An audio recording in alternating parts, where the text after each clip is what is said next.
الصبح بدا من طلعته.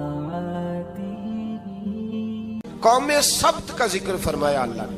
ہفتے والے دن کچھ لوگ نافرمانی کرتے ہیں. ہمارے بھی ہیلے بہانے ہیں نا آج کل کاروبار میں. تو اسی سپارے کی آیت نمبر 65 کے اندر اللہ تعالیٰ نے حضرت داؤد کی قوم کا ذکر کیا کہ اللہ نے انہیں حکم دیا تھا کہ ہفتے والے دن مچھلیاں نہیں پکڑنی. تو وہ کہتے تھے چلو ہاتھ لگا کے نہیں پکڑنی, ہاتھ لگا کے. وہ ہمارے لوگ ہیلے بہانے تلاش کر لیتے ہیں نا. وہ بڑے جناب انشورنس والا آ گیا, اب وہ بینک والا آ گیا, وہ فلانے صاحب آ گئے, وہ تروڑ مروڑ کے کہانیاں باتیں, اور پھر ہمیں بھی رستے مل جاتے ہیں بچنے کے. مفتی صاحب نے کہہ دیا تھا, ایک مولانا سے میں نے ان کو کہا ہفتے والے دن مچھلیاں نہیں پکڑنے کا. نہیں پکڑتے, چھوٹے چھوٹے حوض بنا لیے. تو مچھلیاں زیادہ آتی تھی اس دن, یہ بھی اللہ کی قدرت تھی. نماز کے وقت گاہک زیادہ آتے ہیں, یہ اس کی قدرت ہوتی ہے. تو وہ مچھلیاں حوض میں جمع ہو جاتی ہیں. یوں سمجھ لیں کہ جال انہوں نے لگا لیے ہوئے تھے. تو جال میں وہ پھنستی رہتی تھی, حوضوں میں آتی رہتی تھی. ہفتے کو نہیں پکڑتے تھے, اتوار کو پکڑ لیتے تھے. تو پھر اللہ نے انہیں سزا دی. فرمایا تماشے کرتے ہو اللہ کے حکم کے ساتھ. کیا سزا دی؟ فَقُلْنَا لَهُمْ كُونُوا قِرَادَةً خَاسِئِينَ. فرمایا بندر بن جاؤ دھتکارے ہوئے. جو رزق حرام طریقے سے کماتے تھے رب انہیں بندر بنا دیتا تھا. ابھی بھی میں نے دیکھے ہیں بڑے بڑے تاجر پاگلوں جیسی زندگی گزار رہے ہیں. نفسیاتی طور پہ سکون نہیں ہے, کروڑوں روپیہ پڑا ہے. کیوں؟ اس لیے کہ رب کے بتائے ہوئے طریقے کے مطابق تجارت نہیں کرتے. آگے ایک اور دلچسپ بات آ گئی. بنی اسرائیل کے اندر نا ایک شخص نے اپنے چچا کو قتل کر دیا جائیداد کے لیے. یہ دیکھیں کب سے لوگ جائیداد کے لیے قتل کرتے آ رہے ہیں. چچا کو قتل کر دیا, اور قتل کر کے حضرت موسیٰ علیہ السلام کے پاس آئے کہ میرے چچا کو کسی نے قتل کر دیا ہے, تو بتائیں کیا کرنا ہے. تو آپ نے فرمایا کہ گائے ذبح کرو, اور اس کا ایک ٹکڑا مقتول کو مارو, مرنے والے کو. وہ خود اٹھ کے بتا دے گا مجھے کس نے قتل کیا ہے. اب ارادہ نہیں تھا گائے ذبح کرنے کا, تو بہانے کرنے لگے. ارادہ نہیں نہ ہوتا تو پھر کیا ہوتے ہیں, کہنے لگے گائے کس طرح کی ہو, بوڑھی ہو کہ بچی ہو, رنگ کیسا ہو, جوان ہو کہ چھوٹی ہو, حال میں ایک دفعہ چلنا سیکھ گئی ہو یا ابھی نہ سیکھی ہو. تو بتاتے گئے تو رب بھی شرطیں بیان کرتا گیا.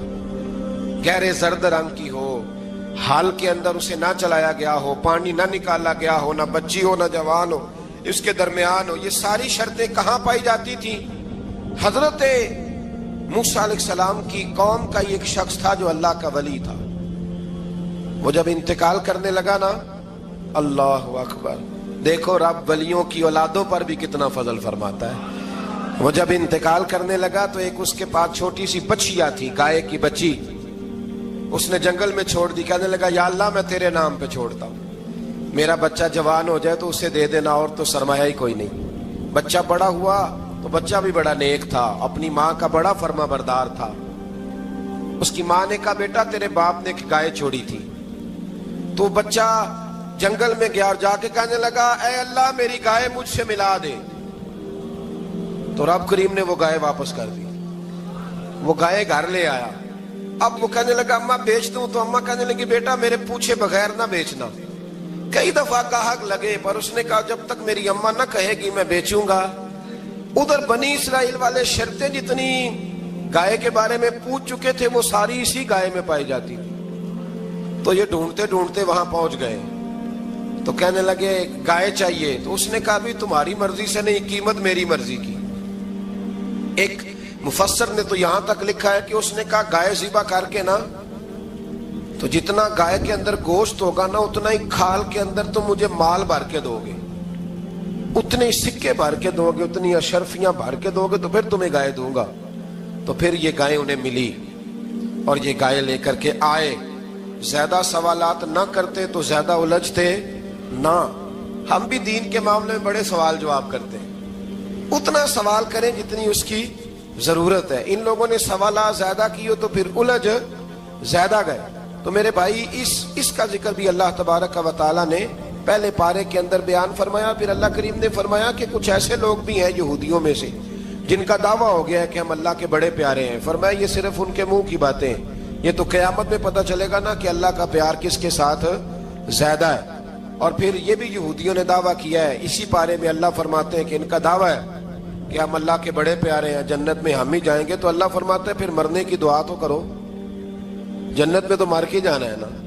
لیکن رب فرماتے ہیں یہ کبھی مرنے کی دعا نہیں کریں گے, اس لیے کہ انہیں پتہ ہے کہ ہم نے آخرت کے لیے کیا بھیجا. لے جی پہلا حکم آ گیا یا ایھا الذین آمنوا کہہ کے, پہلی آیت قرآن پاک کی پہلے سپارے میں پہلی آیت جس میں اللہ نے کہا یا ایھا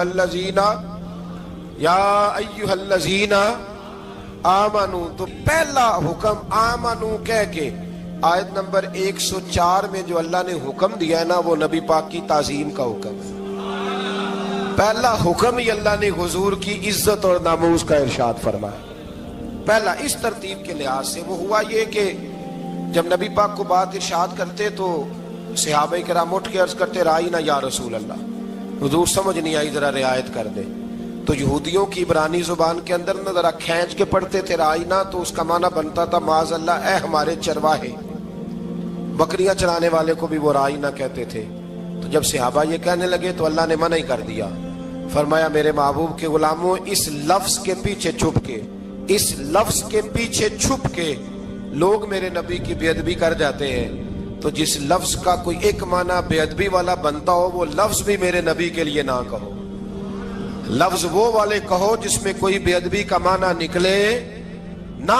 یہاں لوگوں نے بڑے بڑے لفظ نہیں بول دیے پھر کہتے میرا مطلب یہ تھا, میرا مطلب وہ تھا. تو تو نے وہ لفظ بولا کیوں جس کا کوئی غلط مطلب بھی نکل سکتا تھا. اللہ نے فرمایا یا ایھا الذین آمنوا لا تقولوا رائینا, اے ایمان والو رائینا کہو ہی نہ. تو یا اللہ کیا کہیں؟ فرمایا وقولوا انظرنا, تم کہو یا رسول اللہ ایک نظر فرمائیے. انداز دیکھیے انظرنا ایک نظر. تو ہمارے بزرگ تو پہلے ہی بڑے پیار والوں نے کہہ دیا یا رسول اللہ انظر حالنا. کہتے کہاں سے لاتے ہو جملے؟ میں نے کہا اللہ کی کتاب سے. یا رسول اللہ انظر حالنا یا حبیب اللہ اسمع قالا. تو تم کہو انظرنا, محبوب نظر کرم کرے, واسمعوا, اور کیا ضرورت ہے دوبارہ پوچھنے کی؟ اللہ کہتا ہے پہلے ہی دھیان سے سنا کرو, پہلے ہی واسمعوا, پہلے ہی احتیاط سے سنو. وللکافرین عذاب علیم, اور کافروں کے لیے دردناک عذاب ہے. لے جی اسی پارے میں اللہ تبارک و تعالیٰ نے پھر اہل یہود کا ذکر کیا. تو یہود کہنے لگے کہ ہم حضرت ابراہیم کے ماننے والے ہیں. تو اللہ کریم نے وہ بھی ذکر کیا کہ میں نے تو ابراہیم کو آزمایا ہے. وَإِذِ ابْتَلَىٰ إِبْرَاهِيمَ رَبُّهُ بِكَلِمَاتٍ فَأَتَمَّهُنَّ, ہم نے ابراہیم کو کچھ چیزوں سے آزمایا ہے, وہ ہماری آزمائش پہ پورے اترے. قَالَ إِنِّي جَاعِلُكَ لِلنَّاسِ إِمَامًا, تو پھر ہم نے انہیں کہا کہ ہم آپ کو پوری دنیا کا امام بنائیں گے.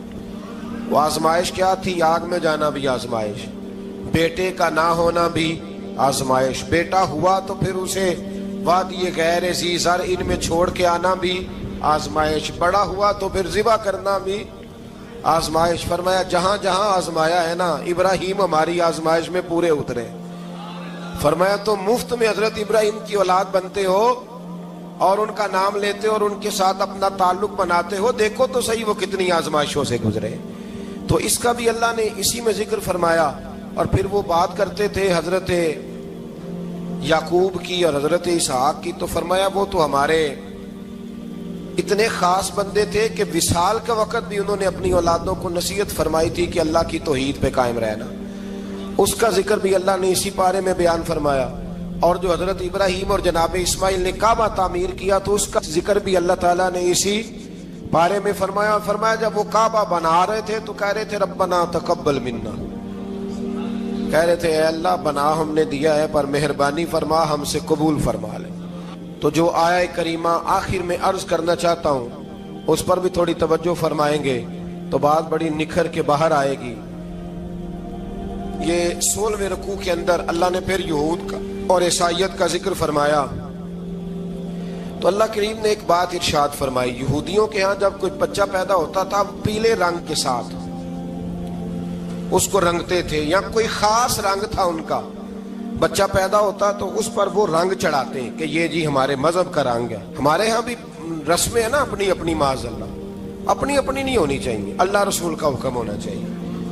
تو یہودیوں کے ہاں بچہ پیدا ہوتا تو ایک خاص رنگ چڑھاتے, عیسائیوں کے ہاں پیدا ہوتا تو وہ بھی ایک خاص رنگ چڑھاتے. تو مسلمانوں کے ہاں بچے پیدا ہوئے تو انہوں نے بھی توجہ کی کہ یہ کیا ہو رہا ہے، تو رب کریم نے فرمایا صبغۃ اللہ، رنگ اللہ کا ہی ہے، ومن احسن من اللہ صبغہ، اور فرمایا اللہ کے رنگ سے زیادہ خوبصورت کس کا رنگ ہو سکتا ہے؟ اللہ کا رنگ کیا ہے؟ لا الہ الا اللہ محمد الرسول اللہ صلی اللہ علیہ، فرمایا نیلے پیلے کالے رنگ نہ چڑھاؤ، اپنے ذہن پر توحید و رسالت کا رنگ چڑھاؤ، یہ سب سے بہترین رنگ ہے۔ اگر تمہارے ذہنوں پر رب رسول کی توحید کا رنگ چڑھ گیا تو یہ وہ والا رنگ ہے، پھر تمہیں کسی اور رنگ کی طرف جانے کی ضرورت نہیں پڑے گی۔ تو فرمایا رنگ وہ پیدا کرو جو توحید کا ہے، رسالت کا ہے، اس رنگ کی توجہ کرو۔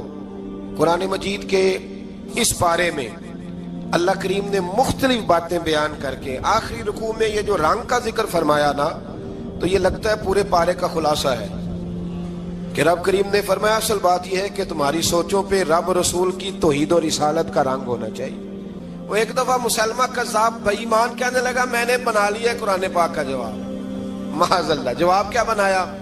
وہ سورت ہے نا القاریۃ ما القاریۃ وما ادراک ما القاریۃ، کھڑکھڑانے والی کیا ہے؟ کھڑکھڑانے والی تمہیں کیا پتا کیا ہے؟ کھڑکھڑی قیامت کا ذکر ہے۔ کہنے لگا میں نے اس جیسی صورت بنا لیا، تو کیا بنایا؟ الفیل ملفیل وما ادراک ما الفیل، کہنے لگا ہاتھی، تمہیں کیا پتا کیا ہاتھی، تم کیا جانو کیا ہاتھی؟ تو پاس جو اس کے اپنے بیٹھے تھے نا چیلے، وہ کہنے لگے چپ کر جا، سارے زمانے کو پتا ہے ہاتھی کیا ہوتا ہے، تو پاگل ہے، اس کے دو کان ہوتے ہیں، ایک سونڈ ہوتی ہے، چار اس کے پیر ہوتے ہیں۔ بیوقوف آدمی قرآن کا مقابلہ کرنا ہے تو کچھ چج کے ساتھ کر، پاگلوں کی طرح مقابلہ کرے گا، جوتے کھائے گا بھی ہمیں بھی پڑھوائے گا۔ تو قرآن مجید کا کوئی مقابلہ کر سکا؟ تو اس آیہ مبارکہ میں اللہ نے کافروں کو یہ کہا اگر مقابلہ نہیں کر سکتے تو پھر اللہ سے ڈرو، ورنہ دوزخ میں ڈالے جاؤ گے، وہ جس کا ایندھن آدمی اور پتھر ہے، اور بنائی بھی کافروں کے لیے گئی ہے۔ اعدت للکافرین، جہنم کس کے لیے بنائی گئی ہے؟ کافروں اور منافقوں کے لیے، مسلمانوں کے لیے بنائی گئی۔ مسلمان مرضی سے چھلانگے لگائیں تو ان کی موج ہے، ورنہ ان کے لیے جہنم، ان کے لیے اللہ نے جنت بنائی ہے۔ اور یہ بات کرتے ہی رب کریم نے فرمایا اے محبوب علیہ الصلوۃ والسلام، مومنوں کو خوشخبری دے دیں کہ اللہ نے ان کے لیے جنت بنائی ہے، اس میں باغات ہیں، انہیں رزق دیا جائے گا کھانے کے لیے، اور اس میں انہیں پاکیزہ بیویاں دی جائیں گی، اور پھر وہ اس میں ہمیشہ رہیں گے، انہیں اس سے نکالا نہیں جائے گا۔ آگے جو آیات کریمہ ہے نا، اس کے اندر اللہ تبارک و تعالیٰ نے فرمایا ہے کہ اللہ حیا نہیں کرتا سمجھانے کے لیے، مچھر کی مثال بھی دینی پڑے۔ فرمایا قرآن سے کچھ لوگ ہدایت حاصل کرتے ہیں اور کچھ گمراہ ہو جاتے ہیں۔ جب لوگ اپنی مرضی کی تشریحات چاہتے ہیں تو گمراہ ہوتے ہیں، اور جب قرآن کو رسول اللہ صلی اللہ علیہ وسلم اور امت مسلمہ کی تشریحات کی روشنی میں سمجھتے ہیں تو پھر اللہ ہدایت عطا فرماتا ہے۔ پھر اللہ تبارک و تعالیٰ نے آگے ارشاد فرمایا حضرت آدم کی پیدائش کا واقعہ۔ کچھ مفسرین نے لکھا ہے اللہ نے مشورہ کیا تھا فرشتوں سے، وَإِذْ قَالَ رَبُّكَ لِلْمَلَائِكَةِ إِنِّي جَاعِلٌ فِي الْأَرْضِ خَلِيفَةً، لیکن کچھ مفسرین کہتے ہیں کہ اللہ کو ضرورت نہیں فرشتوں سے مشورہ کرنے کی، اللہ نے فرشتوں سے مشورہ نہیں کیا، بلکہ رب نے انہیں آگاہ فرمایا تھا کہ میں لگا ہوں زمین پہ اپنا نائب بنانے، میں خلافت دینے لگا ہوں زمین پہ۔ اب یہ تو دینے والی کی مرضی ہے نا، اس نے کس کو دینی ہے، یہ تو دینے والے کی مرضی ہے نا، اس نے۔ تو کچھ لوگ کہتے ہیں کہ دینے والے سے زیادہ ہمیں پتہ ہے، تو فرشتوں کو بھی یہ اجتہادی خطا ہو گئی، کہنے لگے یا اللہ اسے نہ بنانا، یہ فساد کرے گا، یہ خون ریزیاں کرے گا۔ تو اللہ نے فرمایا جو میں جانتا ہوں وہ تم، اللہ اکبر۔ امام راضی فرماتے جب رمضان آتا ہے تو اللہ فرشتوں سے کہتا ہے ذرا یہ کھول کے دروازے دیکھو نا یہ زمین پہ کیا کر رہے ہیں، تم تو کہتے تھے فساد کریں گے اور یہ سارے تراویحیں پڑھ رہے ہیں، تم تو گویا کہتے تھے فساد کریں گے اور یہ تو دیکھو گویا رمضان کے روزے رکھ رہے ہیں، یہ تو میری یاد میں نکلے ہوئے ہیں، تم کچھ کہتے تھے اور دیکھو میں نے تمہیں کہا تھا نا جو میں جانتا ہوں وہ تم۔ اللہ نے پھر حضرت آدم علیہ السلام کو تمام زمانے کے علوم عطا کیے، علم سکھا لیا، تو فرشتوں سے کہا تم بھی ان چیزوں کے نام بتاؤ، تو وہ بتا سکے نہیں۔ اللہ نے فرمایا اب اس طرح کرو آدم کو سجدہ کرو، سب نے سجدہ کیا سوائے، وہ کہنے لگا یا اللہ صرف تجھے ہی کرنا ہے، کرنا بھی صرف اللہ کو چاہیے، پر رب کے آگے بھی جھکنا چاہیے، اور جس کے سامنے رب جھکائے نا وہاں بھی. اور یہ جو عاجزی ہے نا، یہ جو جھکنا ہے، یہ علم کے آگے ہے.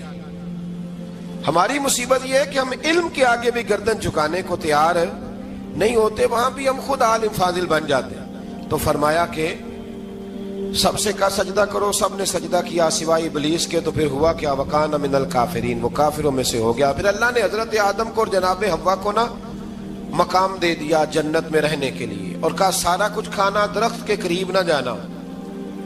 ابھی آپ کسی سے کہہ دیں تھوڑا سا کہ پیچھے نہ دیکھنا، یعنی اگر میری سمجھ لے ادب کی وجہ سے کوئی 1.5-2 منٹ یا 6 منٹ نہیں بھی نہ دیکھے گا تو سوچے گا ضرور کہ پتہ نہیں اب پیچھے کیا ہے، مصیبت کیا ہے. یعنی آپ کہہ کے دیکھ لیں کسی کو، پیچھے نہ دیکھنا.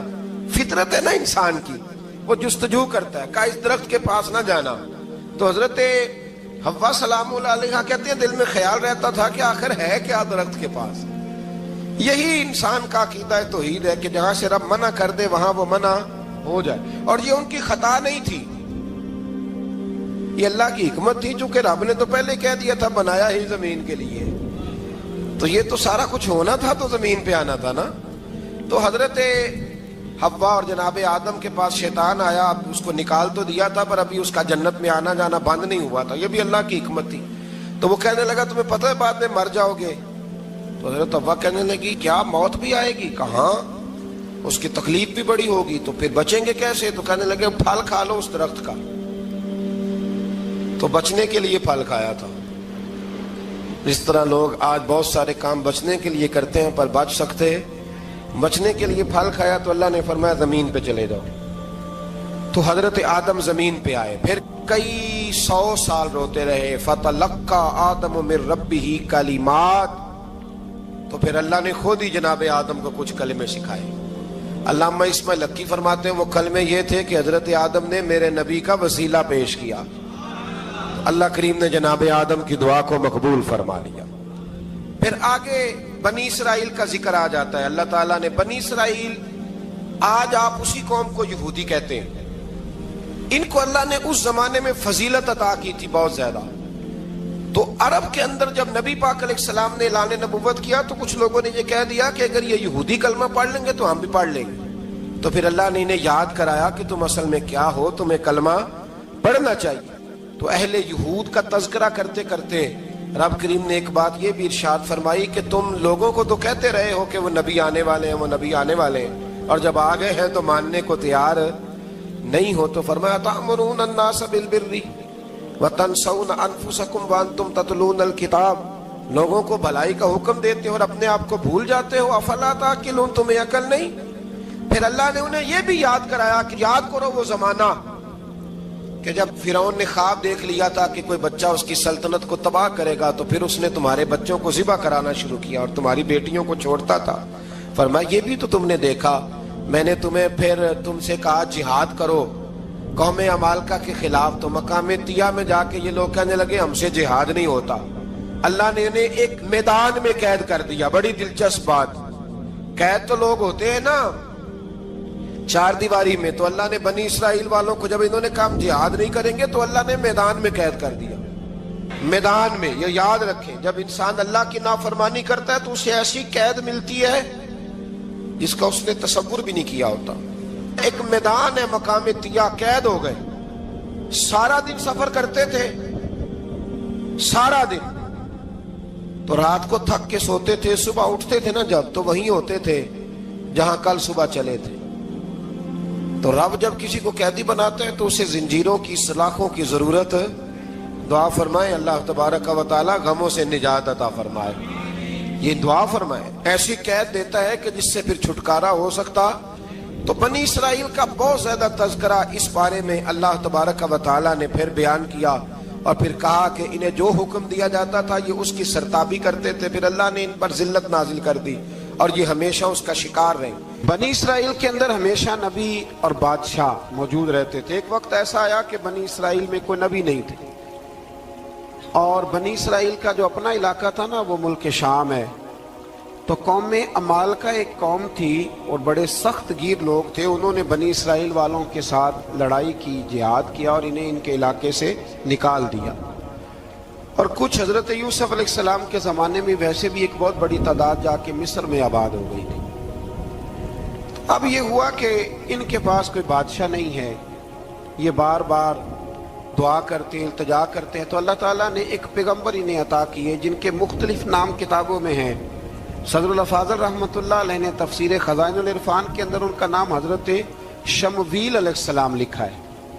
حضرت شمویل علیہ السلام کو اللہ تعالیٰ نے نبوت عطا فرمائی، اور جب حضرت شمویل علیہ السلام اللہ کے نبی ہوئے، بنی اسرائیل والوں کو یقین آیا کہ اللہ نے الحمدللہ ہمیں ایک نبی کے جھنڈے تلے جمع کر دیا ہے، تو پھر انہوں نے کہا کہ آپ ہمارے سامنے ایک بادشاہ بھی مقرر کریں تاکہ ہم اس کی سرپرستی میں جہاد کریں۔ جب انہوں نے یہ بات کی تو اللہ تبارک و تعالیٰ نے حضرت شمویل علیہ السلام کے ذمے لگایا۔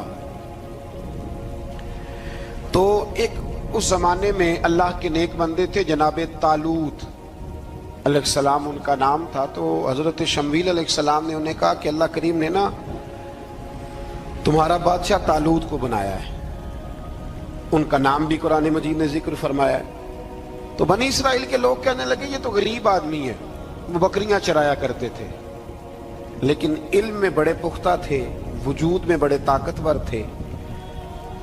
تو کہا کہ یہ تو غریب آدمی ہے، تو ہم تو زیادہ حق رکھتے تھے کہ ہمیں بادشاہ بنایا جائے۔ تو حضرت طالوت علیہ السلام کے بادشاہ بننے کے بعد حضرت شمویل علیہ السلام نے جو بات کی، اللہ کریم نے اسے قرآن مجید میں بیان فرمایا۔ رب فرماتا ہے بسطۃ فی العلم والجسم، اسے اس لیے تمہارا بادشاہ بنایا گیا ہے کہ اسے ہم نے کشادگی دی ہے، علم میں بھی اور جسم میں بھی۔ بڑے ماشاءاللہ موٹے تازے تھے، وجود بڑا طاقتور تھا۔ کچھ موٹے تازے ہوتے ہیں پر طاقتور نہیں ہوتے، موٹے تازے بھی تھے اور طاقتور بھی تھے۔ فرمایا کہ وجود میں بھی طاقت ہے اور علم میں بھی اللہ نے انہیں وسعت عطا فرمائی۔ تو بنی اسرائیل والے کہنے لگے جی نہیں جی کوئی بندہ اور آ جائے، یہ ہمارا بہت بڑا مسئلہ ہے نا جی، ہر ایک کی مرضی کی نہ تو بات ہو سکتی ہے اور نہ ہر بندہ ہر ایک کی مرضی پر پورا۔ کہنے لگے نہیں جی کوئی اور ہونا چاہیے تھا، ہمیں کیسے پتا چلے گا کہ اللہ نے مقرر کیا ہے؟ بڑی خاص بات ہے، اس کو سمجھیے گا، یہ سارا مضمون آپ کو ملے گا اسی پارے کے آخر میں، آپ پڑھیں گے نا جی تو یہ سارا مضمون آپ کو ملے گا، اور آپ اگر سرسری نظر سے بھی اس کا مطالعہ کریں گے نا، جا کے قرآن شریف کھول کے 15ویں سے 16ویں رکوع میں، آپ خوش ہوں گے کہ آپ کتنے اچھے نظریے اور عقیدے کے ماننے والے ہیں۔ تو جب کہا نا کہ طالوت کو ہمارا بادشاہ بنایا گیا تو دلیل کیا ہے؟ تو قرآن کہتا ہے کہ حضرت شمویل علیہ السلام نے فرمایا کہ تمہارا ایک تابوت تھا، ایک صندوق تھا تمہارے پاس، وہ صندوق تمہارا قوم عمالقہ اٹھا کے لے گئی تھی، ان کے بادشاہ ہونے کی دلیل یہ ہے کہ اللہ تمہارا وہ صندوق تمہیں واپس کر دے گا، وہ تمہارا صندوق تمہیں واپس کر دے گا۔ اس صندوق میں کیا ہے؟ وہ حضرت آدم جنت سے ساتھ لے کے آئے تھے، اس میں تھا کیا؟ تو قرآن مجید کہتا ہے کہ اس کے اندر نا حضرت ہارون علیہ السلام اور حضرت موسیٰ علیہ السلام کے تبرکات تھے۔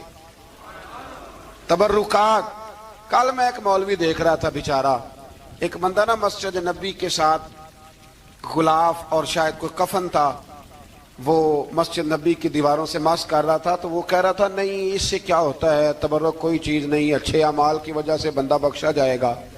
میں نے کہا تو مجھے ملے تو میں تجھے بخاری کھول کے دکھاؤں کہ حضرت عبد الرحمن ابن عوف جنہیں حضور نے قطعی جنتی کہا، حضور کے وجود پر کرتا دیکھ کے کہنے لگے حضور بڑا ہی سونا لگ رہا ہے، تو فرمایا تجھے چاہیے حضور مل جائے تو کیا ہی بات ہے۔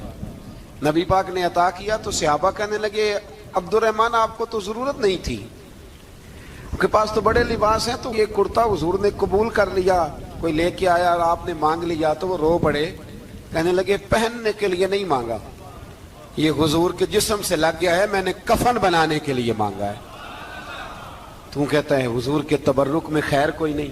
اور آپ یقین کریں ان لوگوں پہ حیرانگی ہے، ہم نے بھی مرنا ہے نا جی، بڑی جلدی قبر میں جانا ہے، وقت کا کچھ پتہ نہیں، لیکن اتنے اندھے ہو کر لوگ چیزوں کو دیکھتے ہیں اور اس تیزی کے ساتھ گمراہی پھیلاتے ہیں۔ مجھے باقاعدہ کسی نے ویڈیو بھیجی اور کہنے لگا جی دیکھیں کتنی اچھی بات کر رہا ہے، لوگوں کو سمجھائیں۔ تو میں نے کہا نہیں، اس کو سمجھانے کی ضرورت ہے، اور میں نے اس کو دیکھا ہے, وہ جو لال رومال والا, میں نے دیکھا ہے وہ ڈھونڈ ڈھونڈ کے جاہلوں کو پکڑتا ہے, تلاش کرتا ہے, اور اگر کوئی مل جائے بات بتانے والا تو پھر وہ خود پکڑا جاتا ہے, اور کئی دفعہ پکڑا گیا تو نکل گیا ہے. اللہ تعالی ہمیں سمجھنے کی توفیق دے, ہم سیانے ہو جائیں تو یہ دور دور تک نظر نہیں آئیں گے انشاءاللہ. تو وہ تابوت آئے گا, بنی اسرائیل والوں سے کہا تابوت میں کیا تھا سن لو, اور یہ قرآن مجید ہے. آج میری ماننا یہ 15 سے 16 رکوع ضرور ہی پڑھنا کہ وہ آخر تابوت میں کیا تھا, کھولنا ذرا.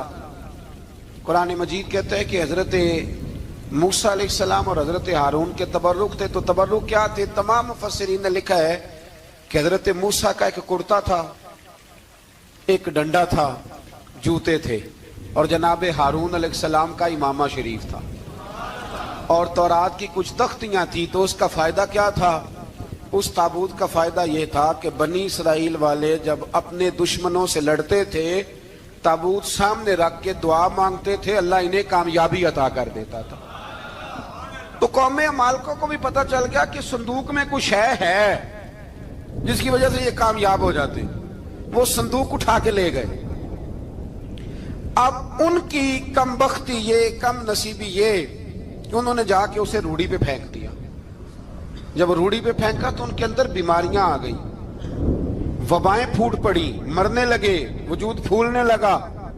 پھر ان کے دلوں میں بات آئی کہ یہ ہم نے اس صندوق کی بے ادبی کی ہے. صندوق میں کیا ہے؟ تبرکات. ہمیں کہتے ہیں جی نالین کا نقشہ کیوں لگایا ہے؟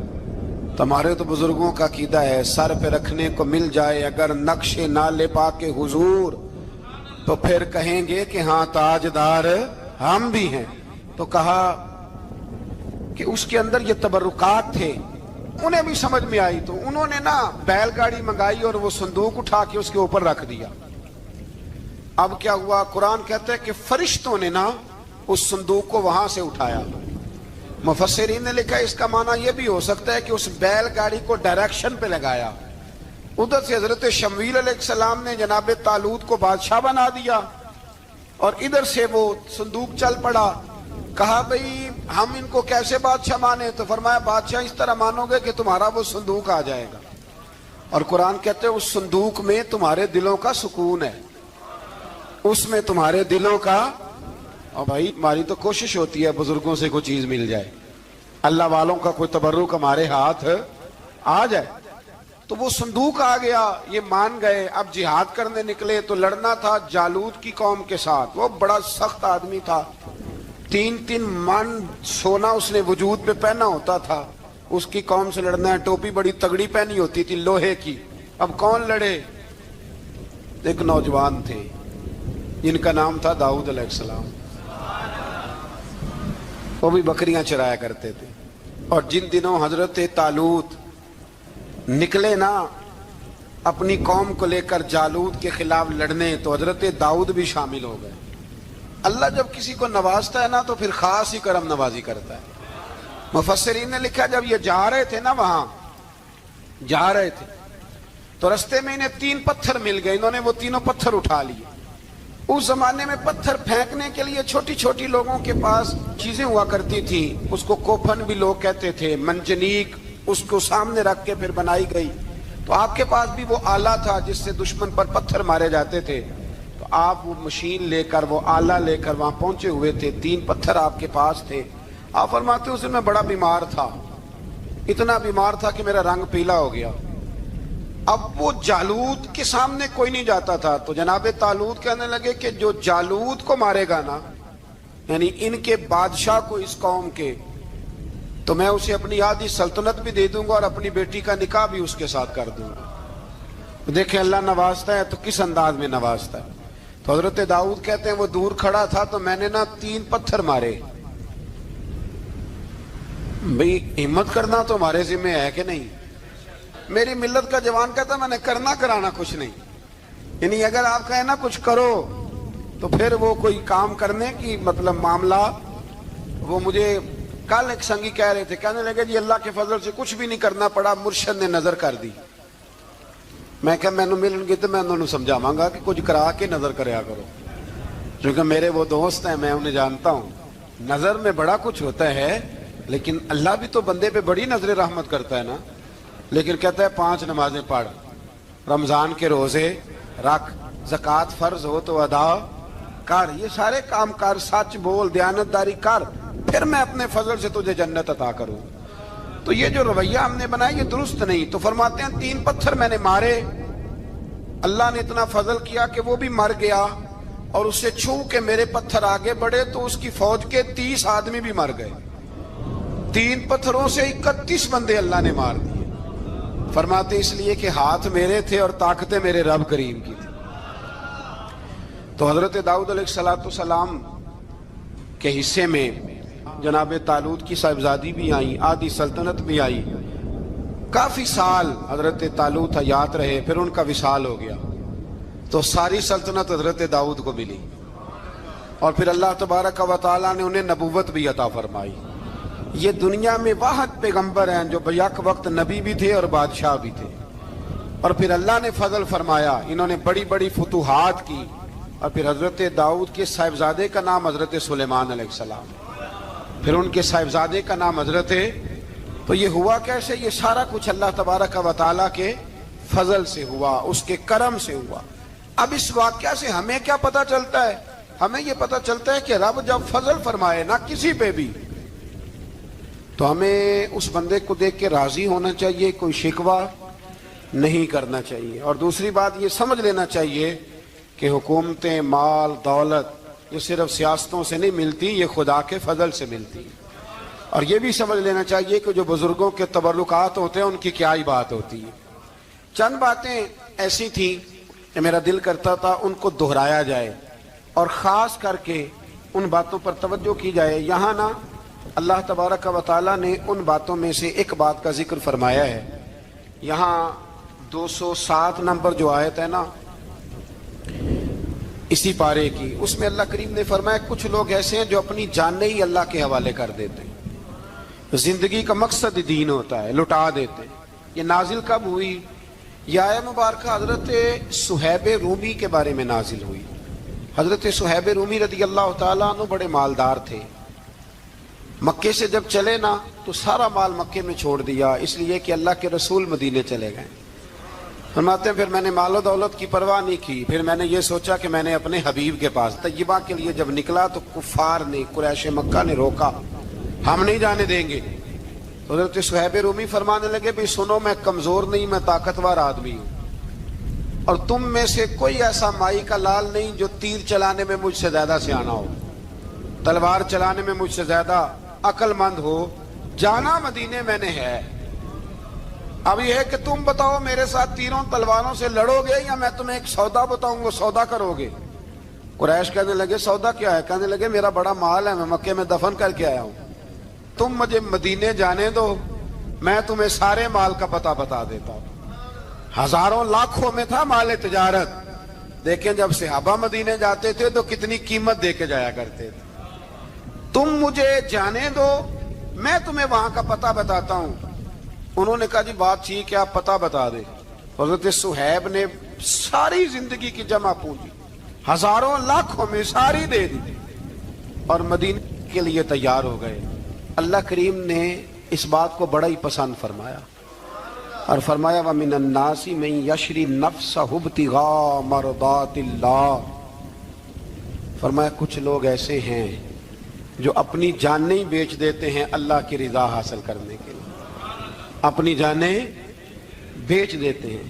نَفْسَهُ ابْتِغَاءَ مَرْضَاتِ اللَّهِ, اللہ کی رضا حاصل کرنے کے لیے اپنی جانوں کو بیچ دیتے ہیں. تو فرمایا پھر اللہ کیا کرتا ہے؟ فرمایا واللہ رؤوف بالعباد, پھر اللہ بھی اپنے بندوں پر بڑا ہی رحم فرمانے والا ہے.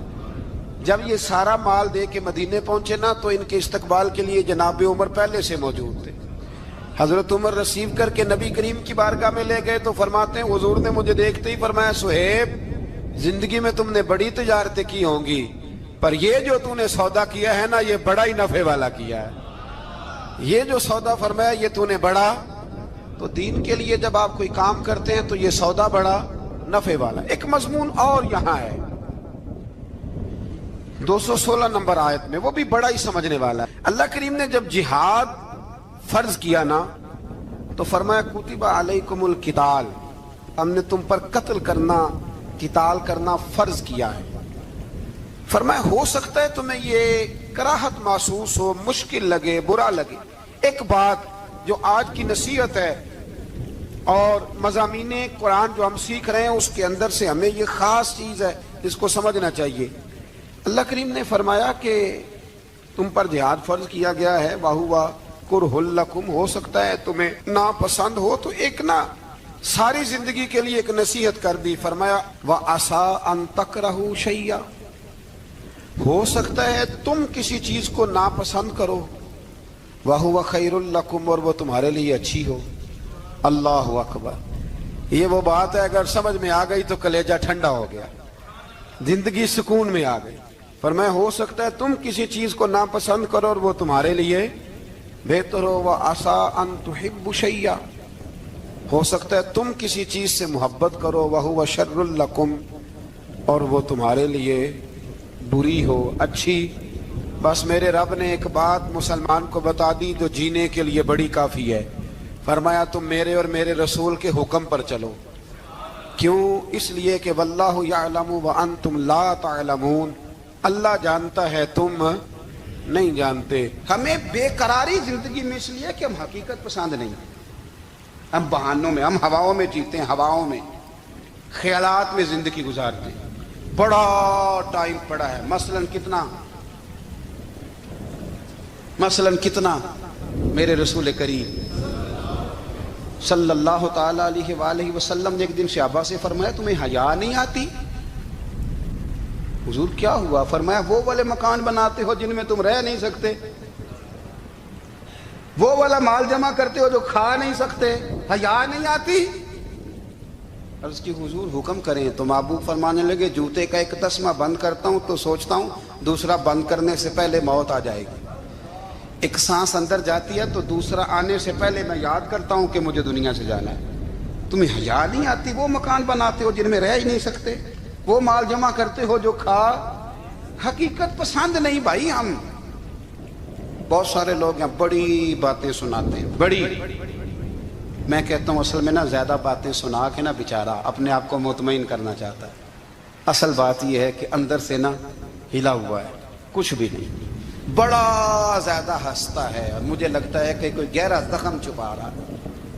اس لیے ملمہ سازی، حقیقت پسند بنو، حقیقت پسند۔ یاد رکھنا من ترک صلاۃ متعمدا فقد کفر، میرے رسول نے حقیقت بیان کی، فرمایا جس نے ایک نماز بھی جان بوجھ کے چھوڑی اس نے رب کے رب ہونے کا انکار کیا، اس نے کفران نعمت کیا۔ یہ حقیقت ہے، کوئی کلیریفیکیشن نہیں، کوئی وضاحت نہیں۔ جو نماز نہیں پڑھتا، جھوٹ بولتا ہے، غلط بیانی کرتا ہے، جو شخص رزق حرام کما کے کہتا ہے کہ اس کے بغیر گزارا نہیں چلتا، وہ جھوٹ بولتا ہے۔ اس لیے کہ رب فرماتا ہے جب تجھے پیدا کیا ہے تو تیرا رزق میرے ذمہ ہے۔